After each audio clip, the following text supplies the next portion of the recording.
Thank you very much, Stefan, for that really warm introduction, and thank you for giving me the honor and the pleasure of being here with you today. It's both a treat to be here, but also a little bit of a puzzle, because I have to ask myself, what can I, as an American, have to say to you about what could be effective here and how to best address homelessness? Clearly, it's no secret that in our country we have a more limited social welfare system. We lack national health care, and our public housing is a fraction of what is needed. Over 500,000 people experience homelessness on any given night in the United States, and many more over the course of a year. So surely we have more homelessness per capita than you have here or in any European country. So what can we have learned that could be useful to you? Well, I think that even though the problem is larger and some of our challenges are different, there are some things that we've learned that can be applied here. Because in the last 7 years or so, we've been doing some new things, we've taken new approaches, and after years of the problem growing and growing, we're finally seeing it go down. We're making progress. And from my visits here in the Czech Republic, I think we've learned a lot of things that also apply here. You heard from the last panel about the need for national strategies, but also the key role of municipalities. You heard about collaboration. You heard about the housing first approach and housing as a platform. Those are the things that we've learned, and we've had to take very specific steps around them. I've been working in homelessness for most of my adult life, since 1991. For most of that time, I was helping to write individual grants, develop a funding program for this shelter or that program, or adding more and more services so that we could try to continue to fix the problem. But even as we built more shelters and created more transitional housing and delivered more and more services, the problem kept growing. Every year, we saw more need. About a decade ago, 10 years ago, I was very disheartened. I became convinced that nothing would change, and I started thinking about I need to do something else with my life because it was too depressing to keep doing the same things and see no impact. But then, two major things changed. The first was we began to hear about communities that had really begun to do things differently. They saw that more shelters and more services weren't making a difference. And someone thought to ask the question, what if we changed our approach? What if we made housing the center of our effort? After all, it's right there in the term homeless that the definition is the lack of a home. What if we made that primary and assisted people to get back into housing straight from homelessness and then provided the support that they needed in order to do the things the minister talked about, to be able to be a good tenant, to be able to stay in their housing? What if we didn't isolate homeless people in separate places, shelters that are just for them, with services directed to them to try and fix them when the problem is the lack of housing, and instead offered that direct access and support once they got there? This introduction of what we now call housing first, and more recently rapid rehousing, was a huge change. And the programs really had to prove that it would work. The research has now shown that giving people access to housing has better outcomes than having to earn it first or become ready through some kind of services. That the rates of gaining and staying in housing are better, and there are greater improvements in terms of other measures of well-being. It turns out it's much easier to make life changes when you have a place to live. And it's also proven in our context to save money, which is one of the things that we have to use in order to sell this strategy to the public. But it took many years to go from the concept in a few places to a more well-tested model, to a widely understood best practice, to finally becoming national policy. Today, Housing First is the preferred model for programs addressing homelessness. It's required for all new funding, federal funding, and states across the country, including my home state of California with the largest population, have made Housing First approach a requirement for all new programs. The second thing that happened was the creation of a national strategy that provided national guidance on how to do this work, as Ruth talked about, but also identified the critical role of local communities. Prior to that, we had national funding streams that provided some funding directly to local programs, but we didn't have a national vision, and communities didn't have a blueprint for how to get the local programs to work together, to be rowing in the same direction. In 2009, new legislation finally passed. This legislation had been in the works for a while, so I have hope that your Social Housing Act could pass, because it was many years of developing the drafts and circulating it and various elections and changes in Congress before we got there. But finally, Congress passed the HEARTH Act. HEARTH stands for the Homeless Emergency Assistance and Rapid Transition to Housing Act. And right there in the name, it began to tell us where we needed to go. And with it came the new national plan, Opening Doors. This new framework called for us to do many things differently.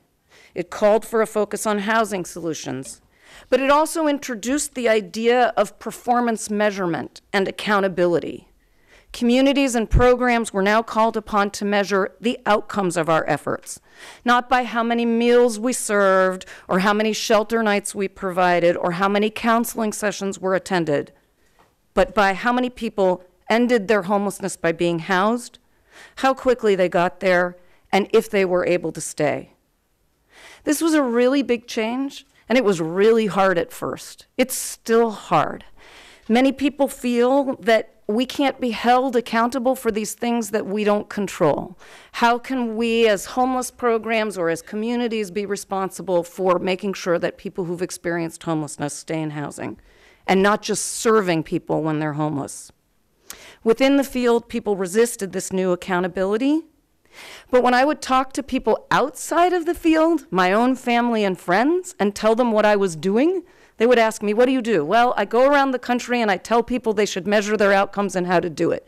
And they would look at me and say, you mean that doesn't already happen? How can that be? How can we as a country and as cities and states be investing our resources and not know what we're buying?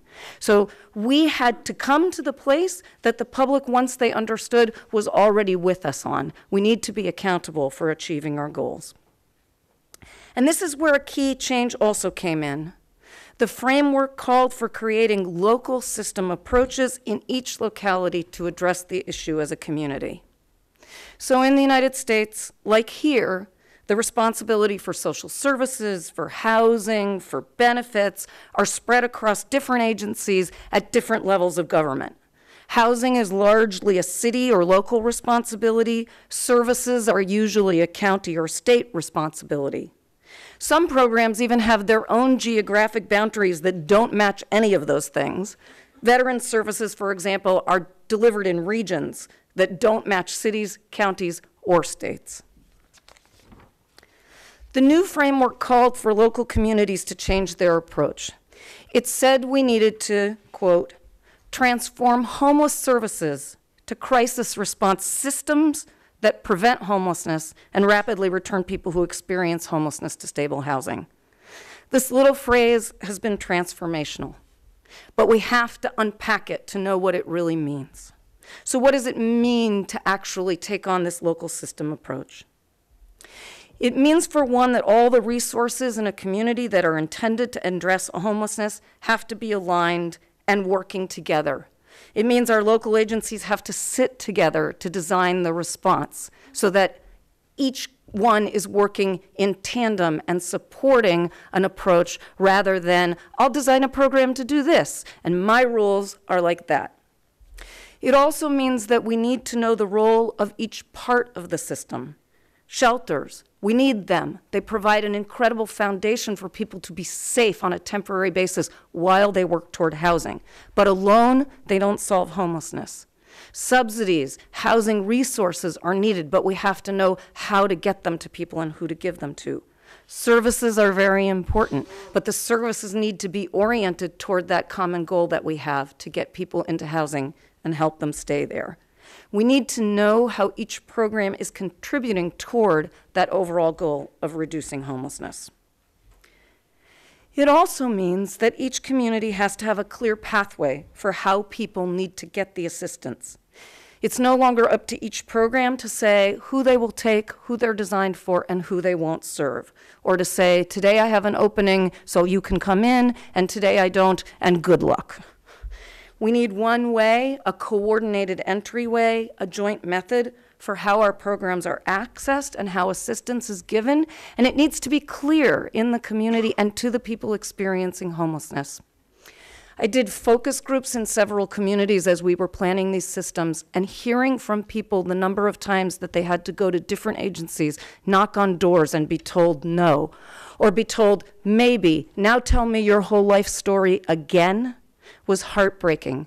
When we could take that on, share information, have clear prioritization, and make sure that the people who have need get to the right places. We needed to put it on us instead of on them. After all, they're experiencing the worst crisis of their lives, and this is our job. And it also means that where housing and resources are inadequate, which is most places in the United States, that the resources are prioritized, that they're prioritized consistently across the community and in a way that ensures that the most vulnerable people receive preferences for housing and support and aren't screened out. And it means that each local system measures the impact of its programs on the standard national criteria I mentioned. Do people get housed? How quickly? And do they come back to homelessness? Each community holds a homeless count at least every other year, but more and more they're moving to yearly. And each has a homeless management information system or database that they can use to track progress, to share information and coordinate support, and to report on their outcomes. Each year, we can see how things have changed or not, and we can correct course. Through the combination of housing first orientation, a national vision, and a systemic strategy at the local level, many communities have finally been able to make an impact on homelessness. We're a large country, and so the impact so far is what we would say is patchwork. Overall homelessness is down 14% since 2010. It's down even more for families, 23%, and 65% among families that were unsheltered. We've cut veterans' homelessness nearly in half. These are populations that have been specifically targeted. But these decreases, somewhat modest compared to what our ambitions were, are actually made from each local community reporting on their progress. Some communities continue to see rises in homelessness, but in many places, they've made real progress by making these kinds of changes. The state of Virginia, for example, has virtually ended all veterans' homelessness, reached that point of functional zero, where now we're trying to sustain, prevent homelessness from happening, end it quickly when it does. They've reduced family homelessness by 37% and all homelessness by 31% in the last 6 years. The city of Houston, before the latest hurricane that you may have heard about, had reduced homelessness by 60% through a system approach that prioritized assistance to the most vulnerable. That system approach is also going to help them now as they try to ensure that the devastating hurricane doesn't drive their numbers back up. They have an approach that they know works, that they can now take and continue in this time of crisis. In total, 33 states and the District of Columbia have reported decreases in overall homelessness. The progress in communities that have successfully adopted and implemented these approaches is enough to drive down the national numbers, even while progress isn't happening everywhere. I'm doing a lot of work right now in the city of San Francisco. We've really just started with a real systems approach. It's kind of embarrassing. San Francisco is very close to the Silicon Valley where all of the technology work happens, but it's only this year that they're implementing the joint system, they call it the one system, to be able to share information, to be able to assess need, target their resources, and work together. But even in this year, family homelessness is already starting to inch down. We've stopped the increases in homelessness, are holding it flat, and we hope to see it drop in the next count. We know now that without a local system approach, we can't make an impact. It isn't all we need, There have to be good programs, targeted resources, strong, well-understood housing search approaches, housing first approaches, and as Ruth said earlier, a commensurate investment to the size of the problem. But without a systems approach, even those things can't help us make progress, and we can't even know if progress is being made. 2.5 years ago, I came here to the Czech Republic for the first time. I visited the city of Brno. There I met with stakeholders from NGOs and from local government who wanted to do something about family homelessness, but they weren't sure what they could do. The families seemed so troubled, so challenged, with multiple social problems and with debt. I also met with homeless families. In one hotel I visited, 11 families were living on one floor with one shower and a small, partial kitchen to share. Sleeping rooms were small and crowded, and the families had little privacy or space to keep food or belongings. The families that I spoke to expressed a strong desire to have their own housing and a belief that they could do it. After all, if they were able to survive under these conditions, if they were able to actually get through daily life and do the things they needed to do there, how much better would it be if they could have housing to do it from?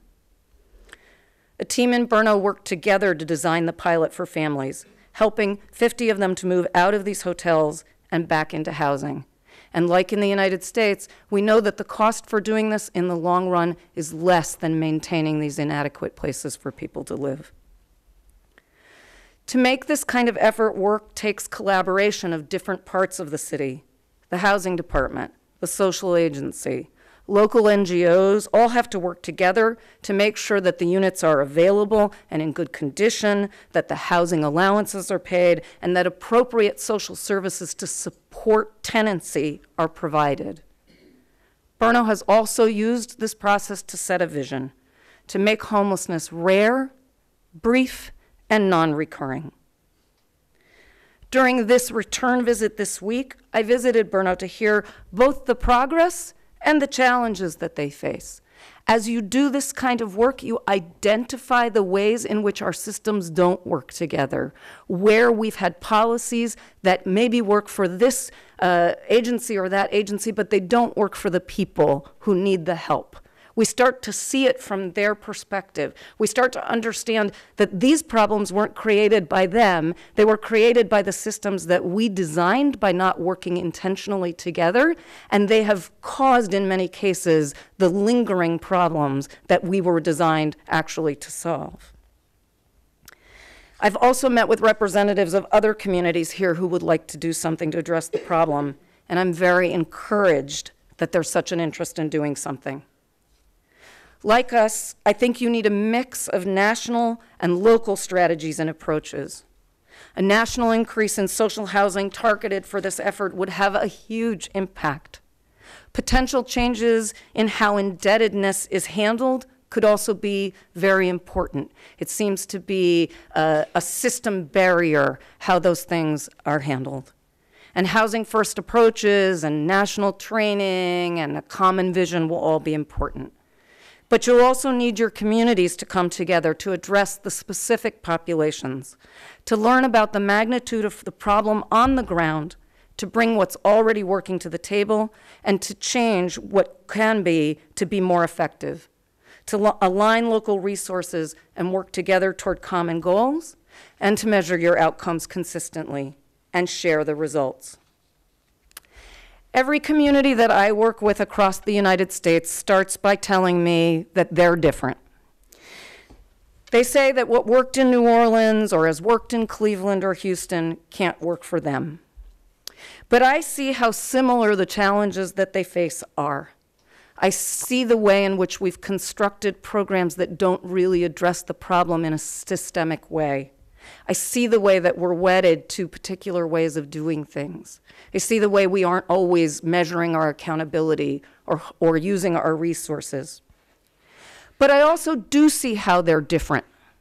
What I find is that they're not so much different in the magnitude of the problem they face or the problems that the families and individuals that they need to serve face. Those are the same virtually everywhere I go in my country. What's different is where they have strengths, where they have a past history of working well together, and where they can start making this commitment. The strategies are similar, but the specific resources each one has to bring, the people who need to come to the table, the positive past experiences that they can build on, those are different. Each one has to understand their own needs and set their own goals within the shared national framework of effective strategies and a commitment to reporting on and increasing impact. My despair and depression from 10 years ago has turned to optimism when I see what can be done, although my own country really still has a long way to go. We've not ended homelessness yet, and I think we're unlikely to end it completely until we have far greater housing resources and better systems such as the kind of healthcare that you enjoy here. Despite those challenges, though, I think we'll continue to improve our response to homelessness, doing a better job of preventing it, focusing on housing first for those who do become homeless, and reducing the numbers of people who call the streets their home. We know that even without the perfect condition, these things can make a significant impact, one that has the power to transform hundreds of thousands of lives. I hope that we will learn from you as well, as you develop your strategies and approaches and learn what works for you here and how you work together to have the greatest impact. I appreciate how welcome everyone has made me feel here, and I look forward to hearing from you throughout the day and in future visits back with you to hear about your important work addressing, reducing, and ending homelessness. Thank you.